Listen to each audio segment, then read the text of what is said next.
Há uma relação entre o modelo cognitivo e as causas aristotélicas. Vamos lá. Becker, quando ele começa a desenvolver o seu modelo cognitivo, ele percebe o seguinte, que situações das mais variadas, ela age como um modelo de estímulo a comportamento de risco.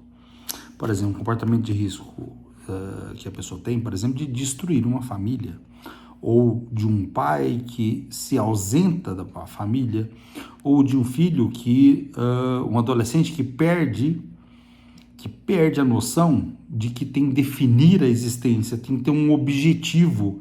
Os indivíduos que têm objetivos claros, esses são imparáveis.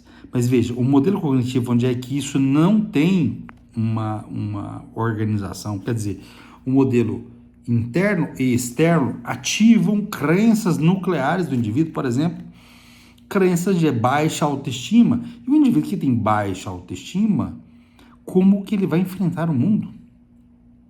Então, esses estímulos, né, situações onde é que ativam as crenças nucleares de que ele é inferior no indivíduo, vai determinar uma alteração no futuro do indivíduo, porque ele vai predispor e vai sobrepor a noção de que ele não merece as coisas grandiosas.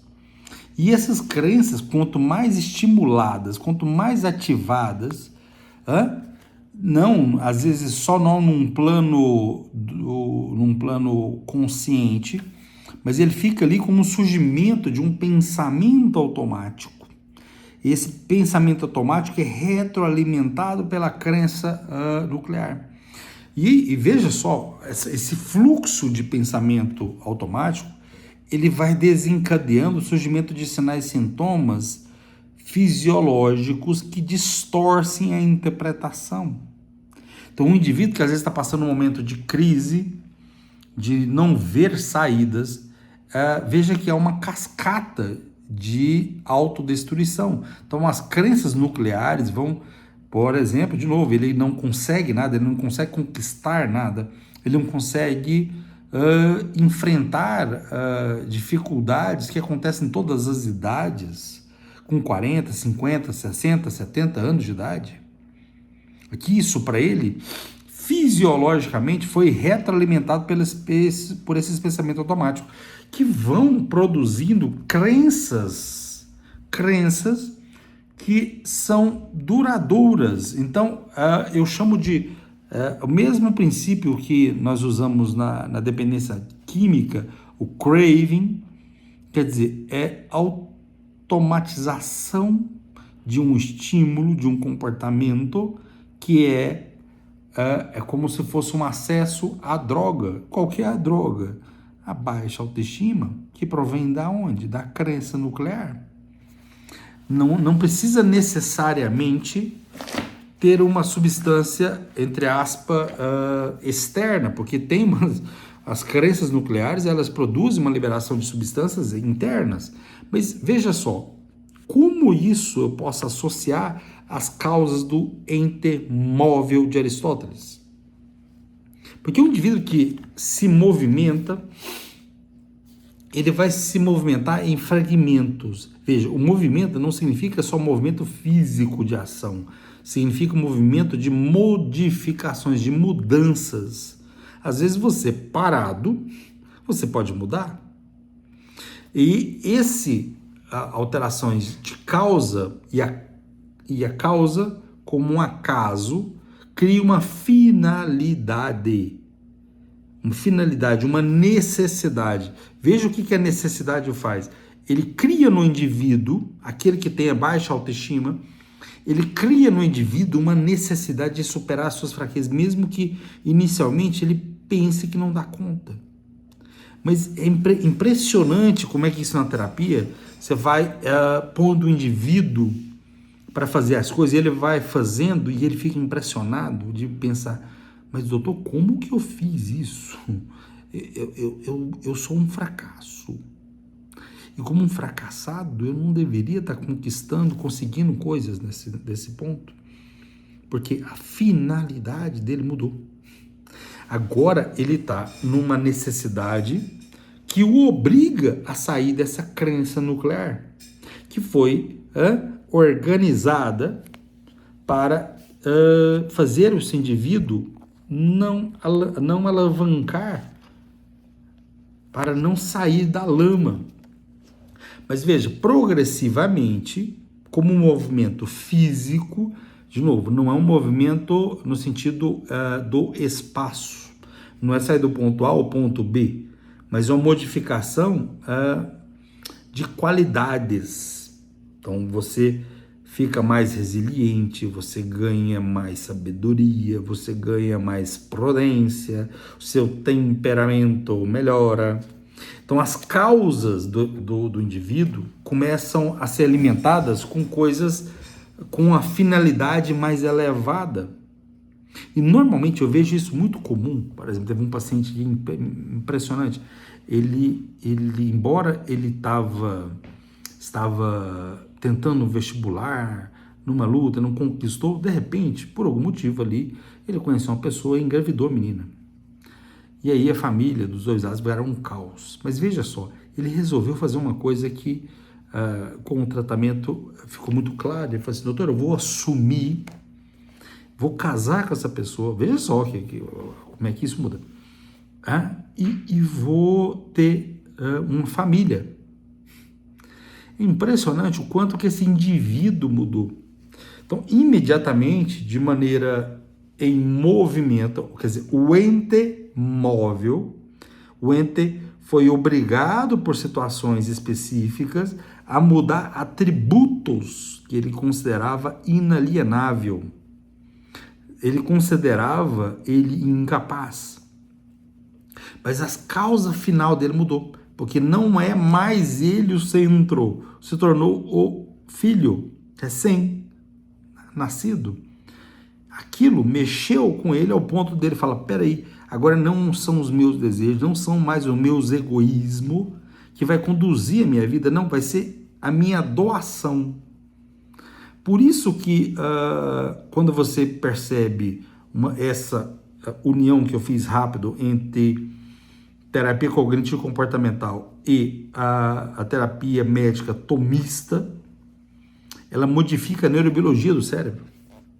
Porque o indivíduo que é capaz de se doar ao outro, ele se torna mais elevado e ele vai superando particularmente as situações de níveis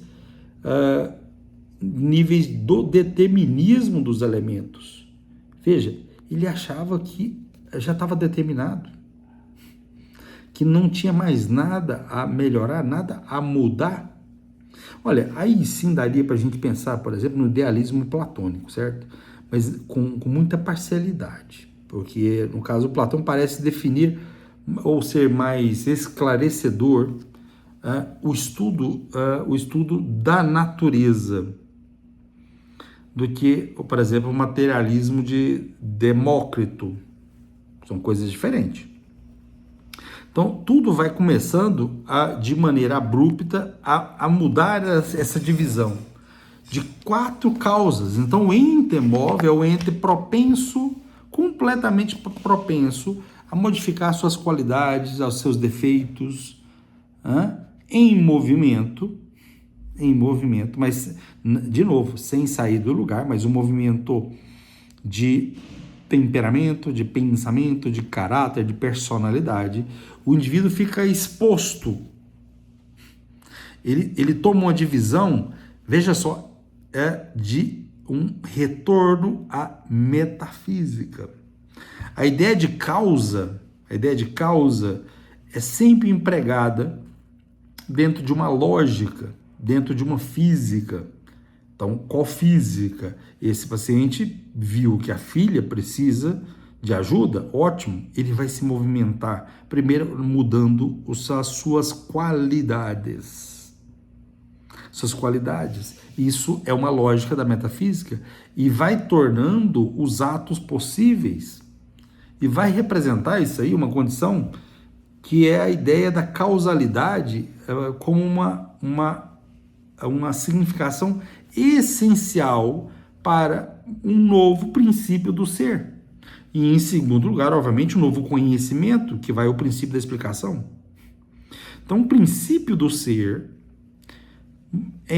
enquanto ente móvel, vai trazer qualidades que antes ele era chamado de preguiçoso, irresponsável, um indivíduo que não assumia responsabilidade, que era egoísta ao extremo, e de repente, pela força da realidade, e obviamente porque havia esses atributos internos nele, ele começou a modificar, e hoje realmente é impressionante. Ele teve mais 4 filhos. O menino que antes mal conseguia sustentar a compra de um pão, hoje se tornou um indivíduo que trabalha, ele mudou o princípio do ser, o princípio da explicação da existência dele mudou porque tem uma causa maior. E é nessas causas maiores que nós vamos nos ancorar. E nós vamos olhar cada causa, cada motivo. Então, mesmo aquelas 4 causas, Aristóteles, nós vamos mostrar como elas podem ser terapêuticas. Como é que a causa material é formal e como é que a causa formal ela organiza a causa material, ou melhor, como que esse indivíduo, que era um egoísta, um preguiçoso, modificou na sua causa enquanto estrutura da realidade, ele modificou e agora está de outra forma.